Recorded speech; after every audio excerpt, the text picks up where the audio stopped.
கார்த்திகா சேரனோட வீட்டுக்கு வந்து சேரனை பார்த்து சொல்றாங்க, உங்களை நினைச்சுக்கிட்டே இன்னொருத்தவங்கள என்னால கல்யாணம் பண்ணிக்க முடியாது. சேரனோட அப்பா கேக்குறாங்க, கார்த்திகா உன்னோட முடிவுல நீ தெளிவா இருக்கியா?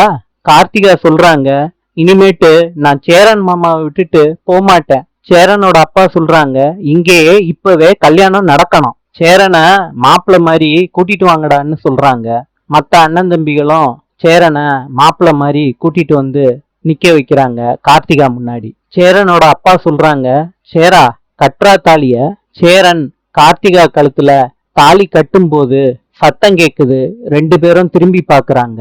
கார்த்திகாவோட அம்மா சொல்றாங்க கார்த்திகாவை பார்த்து, நான் நினைச்சேன்டி இந்த வீட்டுலதான் வந்து நிப்பேன்னு. கார்த்திகாவோட அப்பா சொல்றாங்க, டே சேரா சின்ன பொண்ணுன்னு நினைச்சிட்டு தாலி கட்ட பாக்குறியாடா? கார்த்திகாவை கடத்திட்டு வந்து. அதுக்கு நிலா சொல்றாங்க, கார்த்திகாவை நாங்க ஒன்னும் கடத்திட்டு வரல, அவங்கதான் கல்யாணம் பண்ணிக்கணும்னு இந்த வீட்டுக்குள்ளேயே வந்தாங்க அப்படின்னு நிலா சொல்றாங்க கார்த்திகாவோட அப்பாவை பார்த்து.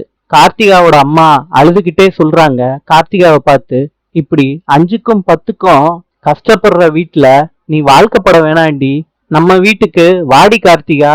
கார்த்திகா சொல்றாங்க, சேரன் மாமா இல்லாம என்னால இருக்க முடியாதுமா.